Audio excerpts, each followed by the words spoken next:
দেখে বুঝতে পারছো কতটা বিধ্বস্ত হয়ে আছি। জানি না কোথা থেকে কি শুরু করব, আর এইভাবে ভিডিও করব এটাও আমি কখনো ভাবিনি।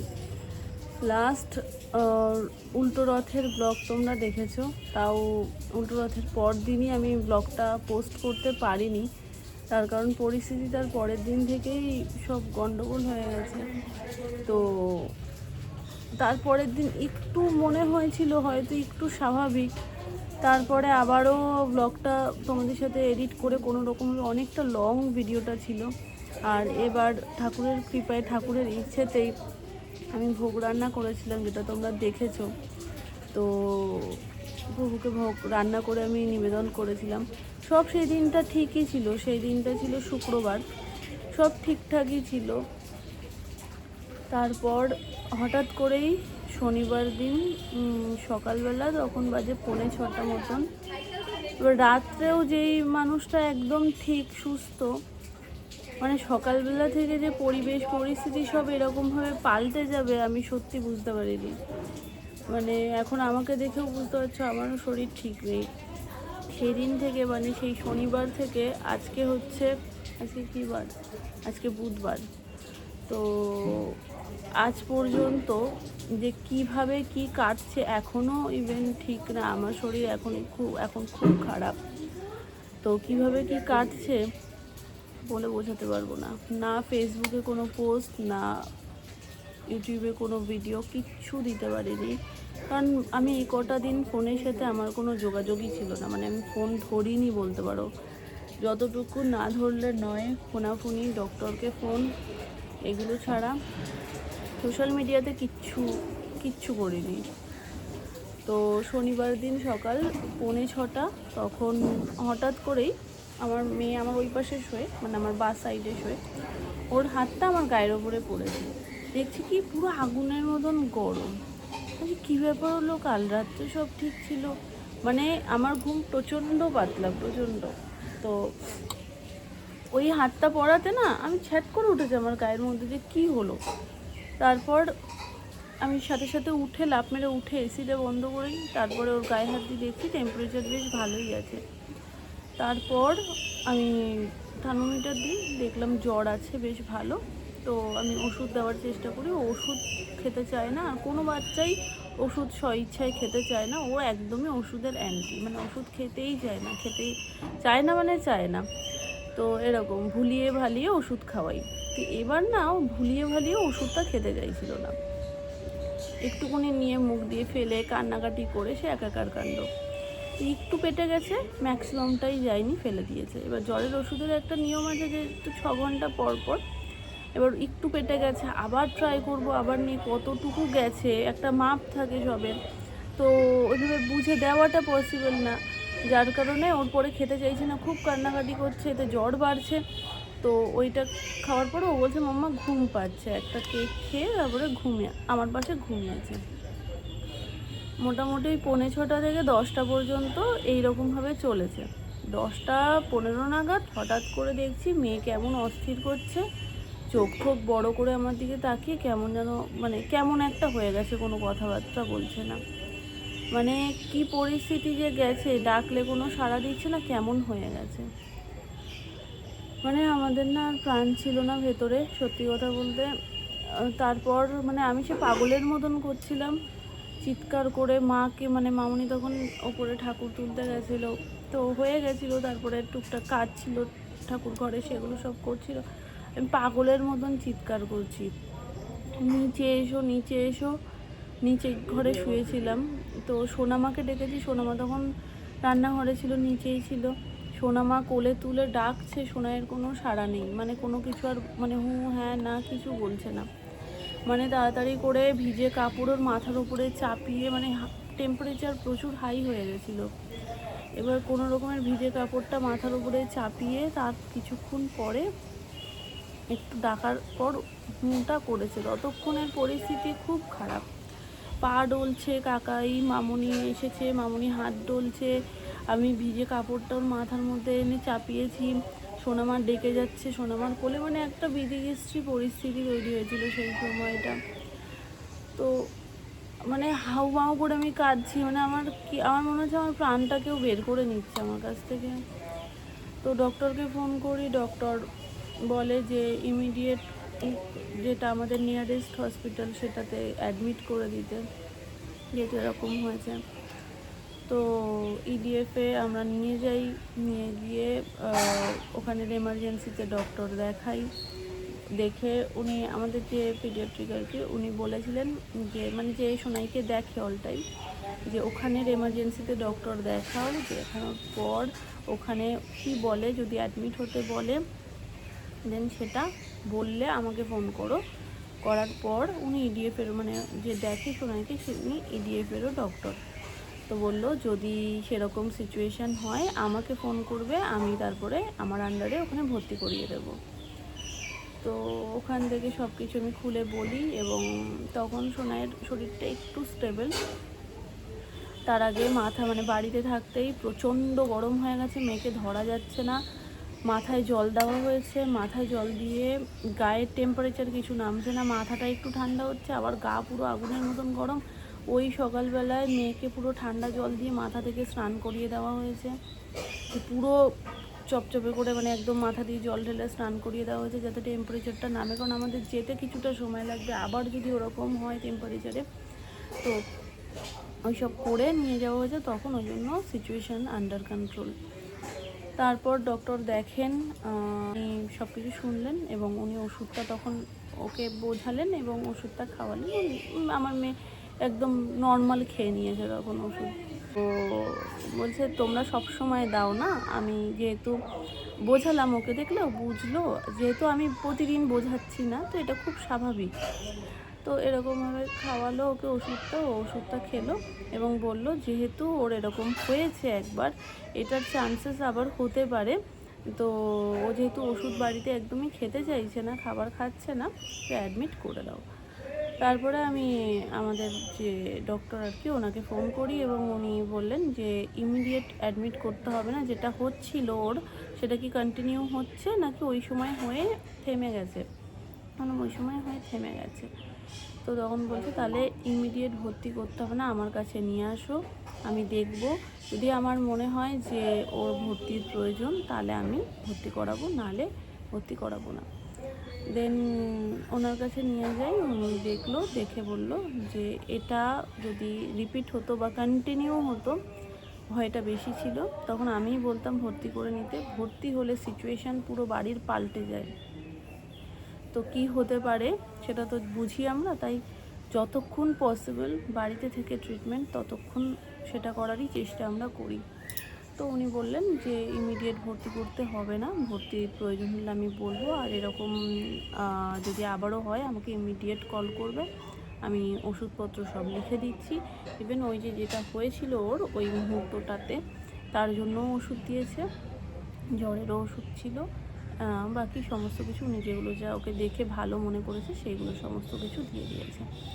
এবার সেই ওষুধগুলো সব কিছু কন্টিনিউ করাতে তাও সেদিনটা মানে জ্বর, শনিবারের কথা বলছি, জ্বর কমছে না, মানে কমছে না বলতে ওই ওষুধের পাওয়ার যতটুকু থাকছে ততক্ষণ, তারপরে আবারও যেইকে সেই উনি ব্লাড টেস্ট দিয়েছিল, ব্লাড টেস্টের রিপোর্ট ওই দিনই সন্ধ্যে 7টার মধ্যে দিয়ে দিয়েছে, সব কিছু উনি দেখে রাখতে চেয়েছিল।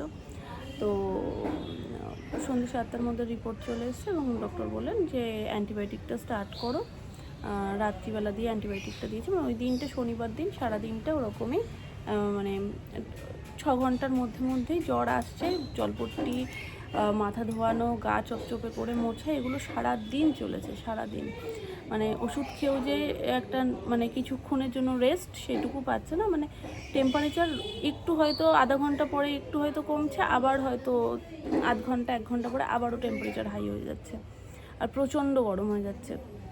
এই করে মোটামুটি রাত পর্যন্ত যখন দেখছি একই, তো ডক্টরকে বলাতে উনি বললেন কাল থেকে অ্যান্টিবায়োটিকটা স্টার্ট করে দাও। আমি বললাম ডাক্তারবাবু যে কাল থেকে না করে রাত্রিবেলার মধ্যে দিয়ে আমি স্টার্ট করে দিচ্ছি, কারণ ওর মানে জ্বরটা পুরোপুরি যে নির্মূলভাবে কমছে সেটা না, রাত্রে যদি এরকম বারে বারে থেকে জ্বর আসে খুব মুশকিল হয়ে যাবে। তো তারপরে রাত থেকে অ্যান্টিবায়োটিক স্টার্ট হলো এবং উনি ইকো, ইসিজি সমস্ত কিছু সাজেস্ট করে যে এগুলো সব কিছু করিয়ে নিতে। তো মানে যেহেতু ওরকম ব্যাপারটা একবার হয়েছে, তো উনি সব দিক থেকে কোনো দিক থেকে ফল্ট রাখতে চাইনি, উনি সব দিক থেকে সবটা দেখে নিতে চাইছিল যে সব ঠিক আছে কি না, কোনো অসুবিধা কোথাও কিছু হয়েছে কি না। তো তারপরে ঠাকুরের কৃপায় যখনই অ্যান্টিবায়োটিকটা রাতে পরের দিন থেকে জ্বর আর আসেনি, কিন্তু শরীরটা তো উইক ছিলই। তারপর দিন সকালবেলায় ইউরিন টেস্ট থেকে শুরু করে সব কিছুই মোটামুটি করা হয়েছে, ইউরিন টেস্ট দেওয়া হয়েছে, সেটার রিপোর্টও ঠাকুরের কৃপায় ভালো এসছে। আর ইকো ইসিজি করতে বলেছিলেন উনি মণিপাল থেকে, মেডিকা মণিপাল, তো ওখানে উনি রেফার করেছিলেন একজন ডক্টরের আন্ডারে, তো ওখানে গিয়ে আমরা ইকো ইসিজি সমস্ত কিছু করাই। তো সেটারও ঠাকুরের আশীর্বাদে সব রিপোর্ট ভালো এসছে। এবং ডক্টরটা প্রশংসা না করলেই নয়, ওনার নাম হচ্ছে ডক্টর অনিল কুমার সিংহি। এত ভালো ডক্টর, মানে আমি আমার লাইফে হয়তো ওনাকে প্রথম দেখলাম যে এত ভালো, মানে ওনার চেম্বারের মধ্যে বাচ্চাদের খেলনা থেকে শুরু করে সব কিছু দিয়ে ভর্তি। একটা বাচ্চা গেলে সে কখনো না ভাববে না যে আমি কোথায় চলে এসেছি, সে ভাববে যে আমি আমার মানে একটা এমন জায়গায় এসেছি যেখানে আমি খেলবো, মজা করবো। আর ঢোকার সাথে সাথে গল্প, লজেন্স দেওয়া, তার সাথে বন্ধুত্ব করে নেওয়া। আর সব থেকে ভালো হচ্ছে মা ছাড়া আর মেয়ে ছাড়া কোনো কথা নেই। যারা ওনার সাথে কাজ করছে তাদেরকে মা, এবং যেই সন্তান মানে সব বাচ্চারা যায় তাদেরকে উনি নিজের সন্তানের মতন করে, আমার মেয়ের এই টেস্ট হবে, আমার মেয়ের এটা হবে, আমার মেয়ের ওটা হবে, এরকমভাবে উনি বলছে। খুব ভালো লাগে যখন একটা ডাক্তার এরকমভাবে বিহেভ করে, খুব ভালো লাগে। তো উনি সমস্ত কিছু দেখলো, ইকো ইসিজি করলো, করে বলল আমাদেরকে যে সব কিছু নর্মাল, কোনো কিছুতে কোনো অসুবিধা নেই। তো ওখান থেকে আমরা রিপোর্ট নিয়ে আসি, দেন যে সোনাইকে দেখে, ওনাকে সব কিছু দেখাই, বললো সব কিছু নর্মাল আছে, সব ঠিক আছে, ওটা হাই টেম্পারেচারের কারণে একটু হয়েছিল, ঠিক আছে এখন। আর বাকি ওষুধের কোর্স যেমন চলছিল এতদিন চলছিল, এখন শুধু অ্যান্টিবায়োটিকটা চলছে, অ্যান্টিবায়োটিকটা 5 দিন ছিল, ওটা চলছে, বাকি ওষুধগুলো এখন কারেন্টলি স্টপ, মানে হয়ে গেছে ওর কোর্স। এবার এই টেনশানে এই কটা দিন এমন খারাপ গেছে। কাল থেকে আমার জ্বর, আমার মানে হঠাৎ করেই সকালবেলায়, পরশু দিনও আমরা মানিপালে যখন গেছি তখন বৃষ্টি, ভেতরে এসি, মেট্রোতে এসি, বাইরে নামলেই বৃষ্টি পড়ছে, মানে সে একটা বিধিকিস্ত্রী অবস্থা। তার মধ্যে কিন্তু উবের স্ট্রাইক ছিল, আমরা জানতাম না, বাইরে বেরিয়ে এসে একটা মানে এমন পরিস্থিতি, একটা গাড়ি পাচ্ছি না, যাওয়াটা মুশকিল হয়ে গেছে, মানে সব কিছু মিলিয়ে মিশিয়ে খুব হেক্টিক হয়ে গেছিলো বিষয়টা। তো তারপর ওই সব বৃষ্টি, ভেজি ঠান্ডা সব কিছুর পরে কালকে সকালবেলা যখন আমি মেয়ের রিপোর্ট নিয়ে ডাক্তারের কাছে যাই, খুব কষ্টের সাথে গেছি। সকাল থেকেই আমার গা হাত পা ব্যথা, গলা ব্যথা, আমি উঠতে পারছি না, মনে হচ্ছে বিছানায় শুলে বিছানার মধ্যে আমি ঢুকে যাচ্ছি, এত কষ্ট হচ্ছে। তো তারপর থেকে ওই কোনো রকমের দেখিয়ে, রিপোর্ট দেখিয়ে যখন আমি আসি, আর উঠতে পারছি না, এত মানে গায়ে হাত দিলে বুঝতে পারছি না কত টেম্পারেচার আছে, কিন্তু ভেতর থেকে আমার ঠান্ডা লাগছে, গায়ে কাটা দিচ্ছে, ফুল স্লিভ টপ পরেছিলাম, তারপরেও আমার মানে ঠান্ডা যেন যাচ্ছে না এরকম। তারপরে মোটামুটি ক্যালপল 650 খাইলাম, কিন্তু যথারীতি ওটার পরেও 1 ঘন্টা 8 ঘন্টা পরেও আমার ওরকম সেম ঠান্ডা লাগছে, সেম সব কিছু হচ্ছে। ওষুধের পাওয়ার যতক্ষণ থাকছে ততক্ষণ। এই জ্বরটা এই সময় খুব খারাপ, ভাইরাল ফিভার হচ্ছে সকলের ঘরে ঘরে। আর এই জ্বরটা হলে না ভেতর দিক থেকে পুরো একদম সব খারাপ করে দিচ্ছে, মানে বাইরে থেকে তোমার কিছু মানে হোক না হোক, মানে ভেতর থেকে এমন হচ্ছে খাওয়ার রুচি থাকছে না, সেকেন্ডের মধ্যে দেখবে পেঁয়াজ রসুনের গন্ধ ভালো লাগছে না, তারপরে কিছু খেতে ইচ্ছে করছে না, উঠতে পারছো না, মানে শরীর ভেতর থেকে পুরো শেষ করে দিচ্ছে। আর 2-3 দিনের আগে এটা ঠিক হচ্ছে না, এবং মানে ক্যালপল বা প্যারাসিটামল এগুলো খেলে না ওই ওপর থেকে হচ্ছে, আবার 2-3 ঘন্টা পরে সেম অ্যাসিডিস যেরকম ছিল সেরকম হয়ে যাচ্ছে। তো আমি সন্ধে পর্যন্ত অপেক্ষা করি, আমি উঠতে পারছি না বেসিক্যালি। আমি যদি আমি ভেবেছিলাম যে কালকে আমি সন্ধেবেলায় ডাক্তারের কাছে যাব, এবার উঠতে পারছিলাম না। তারপর যখন শরীর আরও খারাপ করছে, আমি তখন যে না, আমি যতই আমার কষ্ট হোক আমাকে উঠে যেতে হবে। মোটামুটি তখন 9টা বাজে, আমি ডাক্তারের কাছে ফোন করি, আমাদের ডক্টর, ফ্যামিলি ডক্টর, ওনাকে ফোন করে উনি কোথায় বসেছেন সেখানে আমরা যাই, গিয়ে ওই রাত্রে দেখাই। আমি বলছি ডাক্তারবাবু, আমার মানে কপালে হাত দিলে বুঝতে পারছি না কিন্তু আমার প্রচণ্ড ঠান্ডা লাগছে, আর ওখানে পাখা চলছিল, আমি মানে প্রচণ্ড ঠান্ডা লাগছে।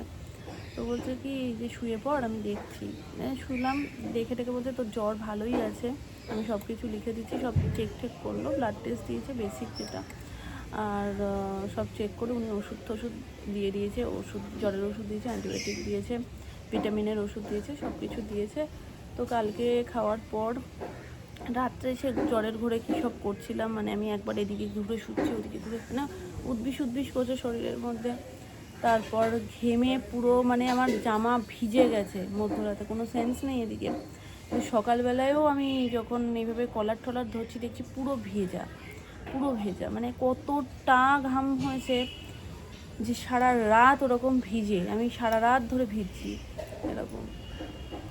তো গলা প্রচণ্ড ব্যথা, কাল রাতেও মানে ওষুধ খেতে হবে বলে দুধ রুটি খেয়ে দেন ওষুধটা খেয়েছি, সেটা কোনো কিছু জল ছাড়া কিছু গিলতে পারছি না। খুব খারাপ সিচুয়েশনের মধ্যে দিয়ে গেছি। সব থেকে বড় কষ্টের জায়গা হচ্ছে মেয়ের মঙ্গলবার থেকে পরীক্ষা ছিল, পরীক্ষাটাও অ্যাটেন্ড করতে পারেনি। তো মঙ্গল বুধ বৃহস্পতি, আজকে বুধবার, আজও পরীক্ষা ছিল। তো ম্যাডামকে ফোন করে সব কিছু ম্যামকে জানালাম যে এরকম বিষয়। ম্যাম বলছে ম্যাম এই পরীক্ষাটা জাস্ট ওদের একটা এটা আইডিয়া দেওয়া যে তোরা খুব ছোট, যে পরীক্ষা ব্যাপারটা কী, বাকি এটা নিয়ে এত টেনশন প্যানিক করার কিছু নেই, পরীক্ষাটা এত ইম্পর্টেন্ট কিছু না, আগে ওর হেলথটা ইম্পর্টেন্ট, ওকে কেয়ার করুন, ও ঠিক থাকুক। আর ম্যাম আমার যেহেতু সবসময় ওনার সাথে গিয়েও স্কুলে কোনো মানে কিছু কথা থাকলে আমি কথা বলি, ফোনেও কিছু কথা থাকলে আমিই বলি, তো উনি আমার গলা শুনে বুঝতে পারছে যে আমি কতটা ভেঙে পড়েছি। তো বলছে সে ডে 1 ফোন করেছিলাম শনিবার দিন, আর কালকেও আবার ফোন করে জানালাম। তো তখন ম্যাম বলছে যে ম্যাম আপনার গলা শুনেও বোঝা যাচ্ছে যে আপনি কতটা ভেঙে পড়েছেন, আপনি নিজে স্ট্রং হন। তো আমি বলছি যে আমার সত্যি ওর কিছু হলে ও আমার বলে না, পৃথিবীর প্রত্যেকটা মাই হয়তো এরকম, যে সন্তানের কিছু হলে তার কিছু ভালো লাগে না। আমি একটু এক্সট্রিম প্যানিক করে যাই, এটা আমার একটা সমস্যা। আমি সত্যিই ভীষণ প্যানিক করে যাই, ওর কিছু হলে আমার মানে প্রেশার লো হয়ে যায়, আমি মানে অসুস্থ হয়ে পড়ি। তো যাই হোক, লাস্ট কালকে যখন ডাক্তার দেখিয়ে আসলাম, তো সোনাইকে বলেছে যে মোটামুটি 1 সপ্তাহ মতন ওকে একটু রেস্ট করাতে, এখন স্কুলে ঠুলে না পাঠাতে। তো ওটাই ম্যামকে কালকে জানালাম যে ম্যাম এরকম বলেছে। ম্যাম বলছে কোনো ব্যাপার না, ডক্টর যেমন বলছে তেমনভাবে আপনি চলুন, আর ও শরীর ঠিক হোক পুরোপুরি, তারপর স্কুলে আসুক, কোনো অসুবিধা নেই। তো এবার ফার্স্ট একটা যেটাই হোক, মানে এক্সপিরিয়েন্সের জন্য হোক বা যেটার জন্যই হোক, পরীক্ষা ছিল, একটা এক্সপিরিয়েন্স তো হতো। আমার ওটা ভীষণ খারাপ লাগছে যে সবাই পরীক্ষা দিচ্ছে, আমার মেয়েটা যেতে পারছে না, কিন্তু আমার কাছে সেটার থেকেও বেশি ইম্পর্ট্যান্ট ওর হেলথ। যার কারণে ঠিক আছে, সামনে আরও দিন আছে যেদিনে ও ভালো করে পরীক্ষা দিতে পারবে ঠাকুরের আশীর্বাদে। এখন এরকমই শুধু ডাক্তার রিপোর্ট টেস্ট হ্যানা ত্যানা এগুলোই সব চলছিল। এখন কারেন্ট সিচুয়েশান একটু বেটার, সোনাই এখন ভালো আছে, আমার শরীরটা আগে থেকে একটু ভালো। আমার কাল রাতে ওষুধ পড়েছে, খেয়েছি, এখন সকালবেলায় টিফিন করে এখন জাস্ট এই কিছুক্ষণ আগে ওষুধ খেলাম। গরম লাগছে, এখন ঘাম দিচ্ছে, পাখা বন্ধ করেই তোমাদের সাথে কথা বলছি যাতে ক্লিয়ারলি শুনতে পাও। আমি জোরে কথা বলতে পারছি না, গলা প্রচণ্ড ব্যথা। তো আগে থেকে সবাই একটু বেটার আছি, সরি। তো চেষ্টা করব এবার থেকে ব্লগ দেওয়ার, শরীর যদি বেটার থাকে ওই যেমন থাকবে তোমাদের সাথে তেমনভাবেই সবটা শেয়ার করব, তোমরা সাথে থেকো। আর এতদিন ধরে আমি কোনো আপডেট দিতে পারিনি, কোনো পোস্ট করতে পারিনি, কারণ মন মানসিকতা সেরকম ছিলই না যে একটা পোস্টের মাধ্যমেও বলবো যে আমি এই সিচুয়েশানের মধ্যে দিয়ে যাচ্ছি। একটা কিছু তো লিখতে হতো যেটা এটা আমি আধখাপড়ে এতটা এক্সপ্লেন করতে পারতাম না, আধখাপড়ে একটা কিছু বলে দিতাম শরীর ভালো না বা কিছু, তোমরা টেনশন করতে, তোমরা বলতে কী হয়েছে বলো, কী হয়েছে বলো। হ্যাঁ, তো স্বাভাবিক টেনশন হওয়াটা, তো আমি ওই অর্ধেক বলে টেনশন দিতে কাউকে চাইনি। আর সত্যি বলতে আমি যে লিখবো, আমার এত কষ্ট হচ্ছে, অলওয়েজ চোখ থেকে জল পড়ছে। আমি কি লিখবো, অন্তত অন্য কিছু কথাবার্তা কেউ বললে আমার মনটা একটু পাল্টাচ্ছে, আর যদি ওই একই কথা আমার রিপিট করতে হচ্ছে না, আমার আরও কষ্ট হচ্ছে। সবাই ফোন করছে, কারণ একটা ছোট মানুষ, সবাই শুনেছে যখন হসপিটালে ভর্তির বিষয়, সবাই ফোন করছে মামা বাড়ি থেকে, সবাইকে বলছে যে না এখন কিছুটা ঠিক আছে, সব ঠিক আছে। তো সবাই টেনশানে ছিল। তো এখন সিচুয়েশানটা আন্ডার কন্ট্রোল। তো এখন ওই জন্য আমার মনে হলো যে না, সোনাই ঠিক আছে, সোনাই হাসছে খেলছে, আমারটা ঠিক হয়ে যাবে, আমারটা নিয়ে আমি টেনশন করি না। খুব খারাপ সময়ের মধ্যে দিয়ে গেছি, তো ঠাকুর করুক এবার সবটা ভালো হোক। তো এইটুকু তোমাদের বলার ছিল। আর এবার থেকে চেষ্টা করবো যেমন হোক, যেমনভাবে সম্ভব ব্লগ শ্যুট করার এবং তোমাদের সাথে শেয়ার করার। তো চলো, টাটা, তোমরা সবাই ভালো থেকো, দেখা হচ্ছে নেক্সট ব্লগে। আর সবাই প্রে করো যাতে সোনাই আরও তাড়াতাড়ি মানে মানে সব দিক থেকে একদম ঠিকঠাক হয়ে যায়। তো চলো।